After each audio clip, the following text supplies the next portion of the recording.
Eu não vim para dar grandes dados teóricos, eu também nem sou muito teórico, também né, não é essa a intenção, não. No final eu vou dar umas dicas de algumas bibliografias e o pessoal ficou mais com a parte teórica, né? Eu vou ficar mais com a parte prática. Eu sou médico, sou formado pela Sobranfa em Medicina Integral, de cuidado, de centralização de cuidado, também com as bases da medicina de família, né? A gente tem a irmã Monique aqui também, uma representante eminente da medicina de família no nosso país. E aí, já bastante, eu estou trabalhando com isso já faz 7 para 8 anos, né, com cuidados paliativos e, na verdade, com cuidado integral. Eu estava até comentando com o doutor Daldo, que, na verdade, o que a gente faz é cuidar das pessoas. E as pessoas, elas ficam velhas, né? Assim, todo mundo quer, na verdade. Quem não quer morrer antes disso. Não é? Tem alguns pacientes, eu fiz um estágio, eu fiz um estágio na Mayo Clinic, era muito engraçado, que era um médico muito engraçado, que ele falava, uma vez um paciente falou, doutor, mas por que eu tenho essa artrose que me dói tanto? Ele falou, é acúmulo de bolo de aniversário. Eu fiquei um tempão para entender a piada. Aí eu falei, pô, gente, mas por quê? Né? Será que é por causa dos triglicerídeos que sobem LDL? Aí da obesidade, não sei o quê. Não, era porque realmente os anos passam, né? E a pessoa fica mais idosa. Então, e nós não largamos o paciente, né? A medicina de família, a medicina integral mesmo, a medicina como deve ser, é você ficar com ele, do lado dele até o final. E então, se meu paciente, do qual eu cuido, ele fica velho e ele tem doenças, ele vai morrer. Eu não vou me retirar daquele momento até o final, né? E a gente tem a grande honra de acompanhar o paciente até o fim e emitir o último documento da vida dele, né, dele mesmo, que é o atestado de óbito. E isso é, de fato, uma grande honra. E aí, então, por causa dessa nossa paixão mesmo de cuidar da pessoa. Só que é bem verdade também que as pessoas, que os médicos, muitas vezes no hospital, tudo mais, o paciente você já não tem. Eu sou, sei lá, sou um pneumologista, estou cuidando do paciente com câncer e tudo mais, fiz um cirurgião torácico, fiz as intervenções que eu achava que deviam fazer, e a partir de agora eu não consigo mais fazer outras intervenções, né? Então está na hora de eu me retirar, porque eu só trabalho com essas intervenções. Então eu vou me retirar. E aí, então, isso é uma coisa comum a muitas outras especialidades. E aí eles chamam a equipe de cuidados paliativos. Eis-nos aqui, né? Pode chamar, não tem problema não. A gente vai adorar cuidar dos pacientes mesmo nas situações mais difíceis e tudo mais. Mesmo assim, é nossa alegria mesmo, cuidar das pessoas. Estejam elas morrendo ou estejam elas no ápice da vida delas, enfim. E é verdade que o ápice da vida delas, eu também acredito, compartilho isso com a da Nicole, que é o grande momento da vida, é o desfecho dela, né? Quem aqui não quer viver, né? Levanta a mão, por favor. A gente estava levantando a mão. Quem não quer viver, levanta a mão. É isso aí, né? Nós tendemos a vida, né? Desde a nossa concepção, nós tendemos a vida. Né? Então não existe em nós a voz não quero viver. Existe a voz de não querer viver assim. Essa vírgula em negrito, ela é essencial para a gente poder entender qual é o nosso papel diante daquele paciente, né? E aí a gente, não só diante do paciente, mas também na sociedade de modo geral, diante das pessoas que você vai passar e vai ver, né? Como o Daldo falou, realmente, infelizmente, a morte já não faz mais parte da nossa vida. Infelizmente, felizmente, né? Graças a Deus a gente cuida, tudo mais, mas passar pelo processo. A gente recebe também estudantes de medicina, né? Lá na nossa prática. E aí eu fiquei estatelado de saber que uma estudante de medicina de 3º ano nunca tinha ido num cemitério na vida dela. Nunca tinha ido no velório. Assim, a gente acho que talvez esteja perdendo a visão de que todas as pessoas, teoricamente, né, exceto em situações muito extremas, vão ter que passar pela nossa mão quando elas falecerem, né?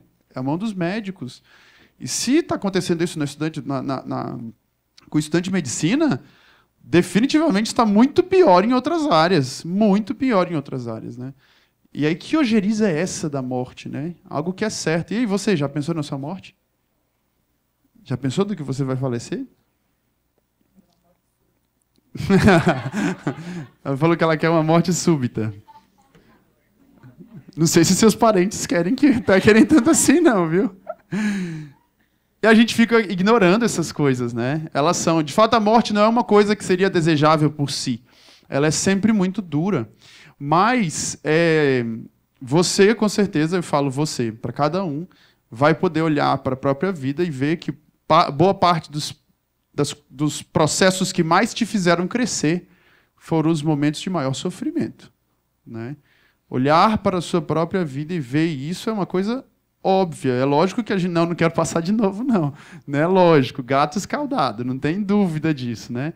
Mas como não olhar e não ver, né? Que aquilo ali ensinou. A definição de cuidados paliativos pela OMS cuidado paliativo é uma abordagem que melhora a qualidade de vida dos pacientes e suas famílias frente à doença fatal, a doença que vai causar a morte, através da prevenção e o alívio do sofrimento por meio da identificação precoce e avaliação e tratamento impecáveis da dor e outros problemas de ordem física, psicossocial ou espiritual. Eu achei interessante colocar essa palavra impecáveis, né? Eu achei legal, acho que a pessoa realmente estava querendo frisar, tem que ser eficiente. E se ela quis colocar isso é porque ainda não é. Ainda não é. Nós ainda somos muito hesitantes em cuidar bem de quem está morrendo, né? Até de saber, às vezes a gente vê histórias na nossa própria vida, né? De pessoas que da nossa família ou de pessoas que têm outros vínculos e que morreram mal. Existe morrer bem? Existe morrer bem. Existe como nós podermos optar, fazer algumas opções e fazer alguns preparos para que, naquilo que vai nos causar a morte, né, nós possamos morrer bem, né? E a gente vai expor isso um pouquinho mais adiante. Paliativar, né? Faz isso daqui, não, eu vou dar só um paliativo, né? Para fazer isso aqui. Deu um problema ali na água, eu vou fazer alguma coisa assim, mas é só um paliativo, né? É uma expressão horrorosa, eu odeio essa expressão. Eu vou só fazer isso aqui. Porque sabe o que é paliativar? Palio é guarda-chuva, né? Na verdade, é uma estrutura que é usada em algumas coisas religiosas. É cobrir, proteger, né? E eu amo falar sobre o que é cuidados paliativos para os meus pacientes. Alguns médicos, até médicos que eu admiro muito, não gostam de usar esse termo, preferem usar cuidados proporcionais ou cuidados, enfim, de conforto, tantas coisas. Eu adoro usar o termo cuidados paliativos e perder tempo explicando esse termo para os meus pacientes, né? Porque de entender, principalmente para a família, porque muitas vezes o paciente já não está mais em condições tão boas de compreender aquilo que está sendo falado, né? Ou ele está, às vezes, muito confuso por causa da infecção, ou a doença dele, por exemplo, é demência, né? Alzheimer, ou alguma outra coisa. Então, explicar para a família, a nossa missão é proteger esse processo que ele está vivendo do sofrimento dele mesmo, e também das loucuras que a gente pode acabar causando, dentro e fora do hospital. Mas dentro do hospital é um zoológico de loucuras possíveis, né? Fora do hospital é mais ou menos, assim, é uma savaninha. Mas dentro do hospital é a selva das loucuras que pode ser feito, né? Enfim, de tantas outras coisas. Proteger. E aí, proteger de quê, né? Como a Nicole já falou, a gente não vai se estender nisso, da gente proteger a intubação orotraqueal. O paciente já não tem mais o prognóstico. Prognóstico significa evolução provável, certo? Então, o paciente não tem mais uma evolução provável ou realmente certa de que ele vai melhorar, né? Então, ele está entrando em insuficiência respiratória. O paciente tem câncer, ele está todo consumido, já não come mais, já está naquela fase bem avançada, ele começa a faltar o ar dele. Aí eu vou lá, vou meter um tubo na garganta dele, mandar ele para UTI, longe da família dele, e manter ele vivo por alguns dias, talvez, ou por algumas horas, porque eu preciso de fazer isso. Lógico que não, lógico que não. Eu consigo manter o conforto respiratório dele com os meios que a gente tem. Na enfermaria, com um monte de gente da família dele lá. Né? Eu já tive paciente que acho que ficaram uns 10 familiares no quarto. Né? Não estou falando que isso é o ideal, não. Tá? Estou só falando que existe isso. Então, cada lugar vai ponderar, cada família, enfim. Certo?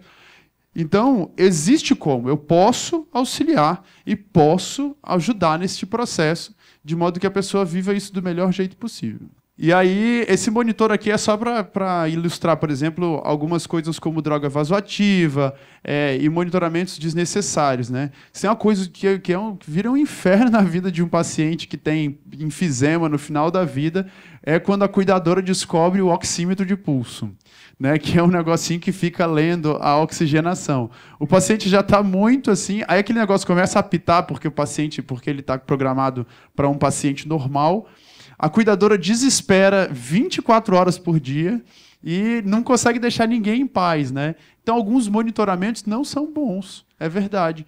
Não vale a pena a gente ficar checando coisas que a gente já sabe que não vai adiantar, né? O que não significa, por exemplo, se o paciente realmente estiver num quadro como esse que a Nicole falou, que rebaixamento de nível de consciência, ele está todo sonolentão lá, e esse não é o habitual dele. A gente pode ver a oxigenação dele, certo? Só como exemplo. Evitar lugares desnecessários, ou lugares que eu tenha medo de colocar o meu paciente. Eu tenho medo de deixar o meu paciente exposto a coisas ou a pessoas que não entendem o que ele está passando, certo? Então, às vezes, é difícil. E existem realmente especialidades e lugares em que é melhor que a pessoa não tenha tanto, não esteja tanto aquilo. Ele faz outra coisa. O papel dele na vida dos pacientes é outra. O meu papel é de dizer aquilo que é da evolução dele e tudo mais. Né? Se eu chegasse, saí daqui, me acidentei, aí me levam lá desacordado para o hospital. Aí vamos, né? Ele já, nossa, não sei, ele tá com cara de velho já, então ele provavelmente deve ter algum problema. Vamos paliativizar o Pedro porque ele tá. Não, ali não. Eu tenho todo o meu prognóstico, aquele lugar ali é de fazer os atendimentos e pronto, né? Mas conhecendo a história, sabendo de tudo aquilo que é o diagnóstico do paciente, pronto. Aí a gente pode fazer outras opções, certo? E é verdade que cuidados paliativos é uma conduta de exceção. Eu tenho que ter eu tenho que saber aquilo que o paciente está passando, né? Saber o diagnóstico dele, saber que é uma doença progressiva e não uma doença passível de estabilização, saber uma série de outras coisas que vão me indicar para que o paciente entre em cuidados paliativos, né? Ainda mais, e a gente fica às vezes com algumas dúvidas, viu? É muito importante isso, assim, né? Eu também não venho trazer aqui informações assertivas absolutas, não, em relação a muita coisa. Eu quero levar daquilo que eu tenho vivido, porque as áreas cinzentas são enormes na vida humana, né? Na vida humana, as áreas cinzentas são a maioria. O preto e o branco é muito raro. Os dois são muito raros, de saber exatamente aquilo que é 100% ruim ou aquilo que é 100% bom. Ali no meio fica todo um discernimento a ser feito. Por exemplo, eu falei sobre UTI e sobre droga vasoativa. Em pacientes em cuidado paliativo cardíaco, eu vou precisar, esporadicamente, ele vai ter que ir para a UTI, fazer droga vasoativa, porque ele não está conseguindo, melhorou, pronto, vai para a enfermaria, ok. Aí tem que ter um contato maravilhoso com a UTI também, com o médico de lá, para a gente poder fazer isso tudo direitinho. Então tem muitas e muitas coisas, né? E proteger daquilo que falta. Se eu estou morrendo, assim, pode me faltar muita coisa, mas faltar alguém que me ame do meu lado, por favor, né? Não me deixe, já estou dizendo isso aqui publicamente, não me deixe fazer ficar sozinho no último momento da minha vida. Ou apenas com pessoas que têm vínculo profissional comigo. Não façam isso. Né? Então, isso é algo muito sério. Muito sério. Nós podemos escolher sobre esse âmbito, né? E aquilo que a Nicole falou é muito sério mesmo. Nós, como profissionais, nós somos o lado forte, né? Somos nós que determinamos muita coisa. Em todo esse campo aqui, na verdade, a nossa determinação... Eu tive pouquíssimas situações... Tive algumas vezes que as famílias me pediram eutanásia, já tive algumas vezes que a família falou, não, doutor, não tem como abreviar isso, não. Esse sofrimento todo. E é real, assim, né? Eu vejo que essa angústia, né, nós queremos responder a ela de qualquer jeito. E a eutanásia e outras coisas entram como uma tentativa de resolução desses problemas, né? Mas existem outras coisas. E com a comunicação, a família, sabendo que nós estamos juntos dela, não, a senhora não está sozinha. O seu Antônio está falecendo, o seu Antônio está com falta de ar, a gente vai melhorar as medicações dele, a gente vai buscar o oxigênio, a gente vai fazer isso tudo, mas nem o seu Antônio nem a senhora estão sozinhos. Certo? Dor, né? A dor é citada, inclusive, na definição. Isso é muito importante. Dor é uma coisa absurda. Eu fiquei mais ou menos uns 2 anos e pouco, no IBCC, e a gente tratava justamente um ambulatório de intercorrências não oncológicas específicas, né? Eu não prescrevia quimioterápico para tumor. Mas eu via as intercorrências. Então, eu via 5... a gente via mais ou menos uns 10 pacientes por dia, e mais da metade deles vinha especificamente por causa de dor. E a gente, às vezes, via situações muito difíceis de dor. Né? E aí você dava medicação, a pessoa melhorava, e depois ele voltava pior de novo. E como era necessária essa presença, saber que nós não estamos sozinhos nessa luta, né? Urgência. Existe alguma urgência no cuidados paliativos? O paciente já está lá, já está morrendo, né? Ele já está morrendo, já está com aquela situação toda difícil lá, tem dor, não sei o quê. Existe urgência? Existe. Eu tenho que prontamente estar para aquele paciente, para aquilo que ele esteja passando. Eu tenho que prontamente atender e sair correndo com mais velocidade ainda. Não, com a mesma velocidade. Com a mesma velocidade para atender aquele paciente que ele pode morrer, e a morte é das menores coisas que a gente vai lá para atender. Nossa, né, o paciente já está com câncer avançado, ou ele já está com uma pneumonia avançada, a gente está tratando, mas não está conseguindo responder, já tem uma demência avançada, tudo mais. Ele morrer não é surpresa para ninguém. Não é. Por isso que a gente já fez essas conversas e tudo mais. Agora, ele ficar sentindo falta de ar, ele ficar com dor, ou ele ter alguma coisa a mais, isso é um absurdo completo, certo? E eu digo com essa ênfase toda porque é um nojo você ver isso no hospital. As pessoas irem, não vou atender porque é cuidado paliativo. Eu só de falar, eu já fico... Não consigo nem falar. De tanto ódio que eu tenho disso. Porque é humilhante. Aí eu já falei isso algumas vezes. Falei, se fosse sua mãe lá, você tinha levado uns 300 médicos lá para dentro da coisa. Mas por que você deixou o paciente lá com dor? Né? Se fosse você mesmo, aí ia dar problema. Acho que a gente vai ficando duro, sei lá o que acontece. Mas fica nessa... Enfim, né? Então, existe urgência paliativa, sim. Nada mais a se fazer. Tem, sim. Tem, sim. Existe muito o que se fazer. E eu adoro dar essa notícia quando a gente inaugura o tempo dos cuidados paliativos com o paciente. Naquela mesma conversa do guarda-chuva, que eu falo, nós temos muito o que fazer agora. Nós temos todo um caminho de um grande processo, que é um processo a ser vivido, um processo doloroso, mas um processo de muitas coisas que a gente vai poder aprender e viver, né? Então, existe muito o que se fazer. Eu já falei sobre o controle de sintomas. Nesse mesmo momento também é o momento de se olhar, por exemplo, para outras esferas, né? Saber que eu acabei de ganhar um paciente que está com um processo que vai acabar na morte, mas eu ganhei um outro paciente. Eu ganhei um paciente agora que se chama família, que vai ficar exausto de poder cuidar daquela paciente, vai achar que tem condições de ficar 24 horas atendendo as confusões mentais do paciente, que não sabe se o paciente está confortável ou não e pergunta toda hora, doutor, mas ele está confortável, né? Não consigo mais saber se ele está ou não está confortável. E todas aquelas angústias, o estresse do cuidador, o burnout do cuidador mesmo, né?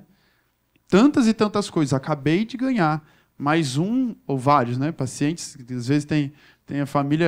É muito legal que eu geralmente, quando tem alguma coisa mais importante, eu falo: escreve isso no grupo do WhatsApp da família. Tarará, tarará, tarará. Aí eles vão lá e escrevem no grupo do WhatsApp, que fica todo mundo acompanhando o que está acontecendo, com notícia assim, né? Em tempo real, no WhatsApp, hoje em dia. Às vezes tentam gravar. Eu falo, não, gravar não, é feio, não faz isso não. Durante a minha apresentação vão ter 2 slides em vermelho, que são dos 2 conceitos que eu acho que são mais principais, que eu queria dar um estresse bem grande, que é do conforto e da dignidade, né? Quando a gente está cuidando de um paciente que tem dificuldade, que está em cuidados paliativos. E aí, essa situação específica, principalmente, quando a família não sabe se o paciente está ou não está bem cuidado, se ele está recebendo ou não os cuidados que ele precisa. Eu geralmente ensino esses 2 conceitos, né? O conforto é muito simples. Mesmo pacientes que já estão mais avançados e que têm alguma dificuldade, que têm já problemas ou não estão conscientes, eles mostram o desconforto, dor, falta de ar, ou alguma outra coisa que possa estar ameaçando. Geralmente é fácil de perceber. A dignidade já é um conceito um pouquinho mais profundo, em que você se coloca no lugar. Se fosse eu, como eu gostaria de estar passando? Ou então você recolhe daquilo que o paciente já tinha dito. Minha mãe só ficava com a imagem de Nossa Senhora Aparecida do lado da coisa. Então a gente vai colocar a imagem de Nossa Senhora Aparecida do lado do negócio. A minha mãe gostava de usar ficar com a unha sempre pintada, tudo mais. Então ela está lá na situação difícil, sem estar consciência, a gente vai lá pintar a unha dela, deixar ela cheirosinha do jeito que ela precisa e quer. Então, o conceito de dignidade, ele é um guardião também daquilo, de como nós vamos passar por esse processo.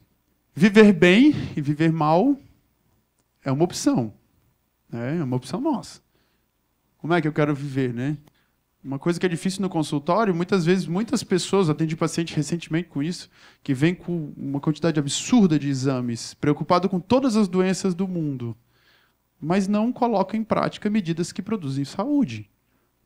Não faz exercício físico, não cuida da alimentação, não faz um monte de coisa. Faz um monte vive numa ditadura de medo de algumas coisas, mas não mudam nada. É engraçado, a pessoa vai naquela direção e fica querendo saber se está mesmo, né? Nossa, será que eu estou mesmo nessa direção? Será que eu estou de novo? Aí a gente opta por viver bem ou viver mal, né? A gente também pode optar, pode. Às vezes não opta não, né? Às vezes a Dona Morte, né, que vem com a foice, e a gente não consegue fazer nada em relação a isso, né? Todos nós aqui, eu amanhã posso descobrir que eu tenho uma neoplasia grave crescendo em mim, que eu nem sabia, né? E hoje mesmo pode estar acontecendo isso agora. Nem tudo nós conseguimos prevenir, mas muito nós conseguimos prevenir ou detectar, certo? Então, o que a gente vai fazer? Nossa, eu vou desesperar, porque se faltou a notícia de que você vai morrer, vai morrer. Mas a gente tem muito o que fazer nesse processo, né? Aquilo que a gente não pode, a gente também tem como viver as adversidades de um modo mais digno também. Essa daqui é um fragmento da doutora Ana Cláudia Arantes, que ela tem ódio. Eu acho que todo mundo aqui já viu o TED dela falando que a morte é um dia a ser vivido, né? É um dia que a gente deve viver bem, né? É belíssimo, recomendo fortemente, viu? Porque ela é um grande nome dos cuidados paliativos, talvez o maior do nosso país hoje. E aí ela falou, isso foi uma entrevista para o El País em 13 de maio de 2015. As pessoas confundem o seu trabalho com o trabalho ligado à eutanásia direto. Mas a eutanásia, dentro do cuidado paliativo, não tem espaço, né? A gente parte do princípio que aceita a morte natural. Eu não pratico eutanásia. Não queria eutanásia para mim e não faria eutanásia em ninguém. O seu trabalho é justamente o contrário da eutanásia? Sim, Sim, cuidados paliativos não tem nada a ver com a eutanásia mesmo.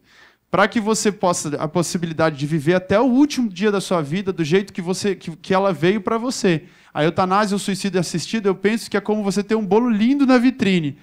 É lindo, aquele confeito perfeito, morangos, mas é feito de isopor, não é vivo. A morte fabricada é uma morte fake, em termos bem atuais, né? Acontece de fato. Tem aquela cena linda da despedida, de perdão e tal. Todo mundo te beija e você morre. Que gosto tem isso? Como o processo da tua morte pode te fazer melhor? Como o processo da sua morte pode transformar as pessoas à sua volta? Que legado você deixa de aprendizado quando você decide enfrentar esse processo? Né? Então ela vai discorrer sobre isso.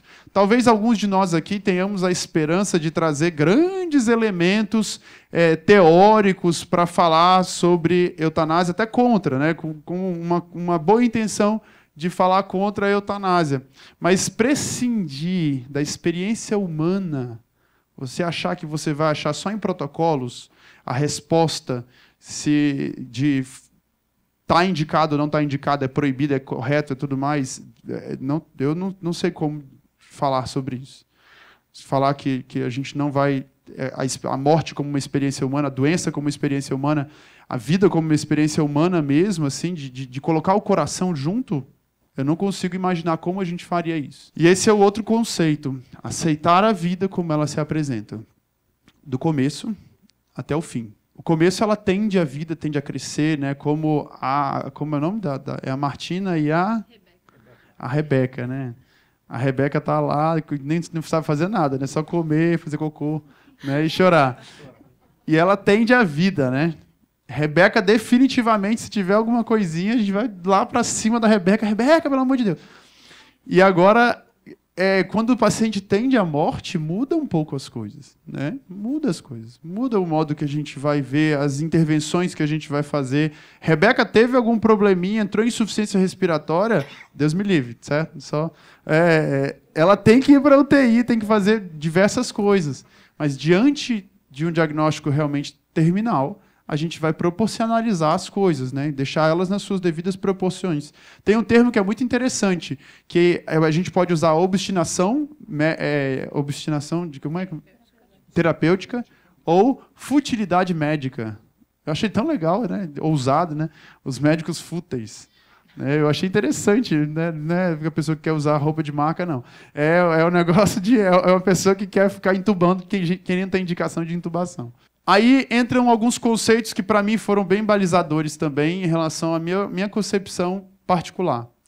Se eu abro uma porta, né, onde passa um boi, passa uma boiada. E talvez essa porta, talvez esses bois, você não consiga identificar mais os critérios objetivos daquilo ali. Então, talvez, se a gente cuidar e abrir uma possibilidade realmente que seja do suicídio assistido, da eutanásia, a gente tem um risco realmente, mesmo quem acredita, de perder o controle daquilo que talvez não seja controlável. Não, eu tenho esses critérios para indicar, mas esses critérios a gente sabe muito bem. Quem é médico, então, que eu consigo quase fazer critério para quase qualquer coisa, né? Assim, não, eu consigo mais ou menos, eu acho que cabe isso daqui, e eu vou interpretando as coisas ao meu modo, né? E aí a gente abre uma porta ética ou antiética que pode ser difícil de ser fechada. E os ensinamentos da história também, né? Todas as vezes que os homens, que a dignidade dos homens, o valor da vida dos homens foi subjetivado, foi relativizado, grandes atrocidades aconteceram, né? Judeus já não foram considerados gente, negros já não foram considerados gente, fetos, algumas vezes ainda não são considerados gente, né? Doentes terminais podem não ser considerados gente. Isso é muito, muito, muito grave, muito perigoso, né? E coisas acontecem quando se relativiza o valor da vida humana, né? Individualização e o coletivo. né? Existe aquela visão do todo, e como eu falei aqui, né? A zona cinzenta de saber mais ou menos, eu sei mais ou menos o que eu tenho que fazer aqui, então a gente vai aos poucos discernindo, não, eu já sei o que eu tenho que fazer para esse lado de cá, mas realmente as questões, às vezes as questões mais extremas são muito difíceis. E um bom contato com o paciente, uma relação humana amadurecida e corajosa também, corajosa, para você falar, mesmo que falar aquilo que às vezes não se quer ouvir, mas falar com a compaixão necessária, sabe? Faz toda a diferença. Esse é um conceito da medicina mesmo, que faz parte também do juramento, né? Não causar mal, né? Não causar mal. E só para a gente fechar, esse é o último conceito, decisão compartilhada, né? E aí, isso é muito falado principalmente na literatura americana, de a gente poder dividir com o paciente as decisões que nós vamos tomar.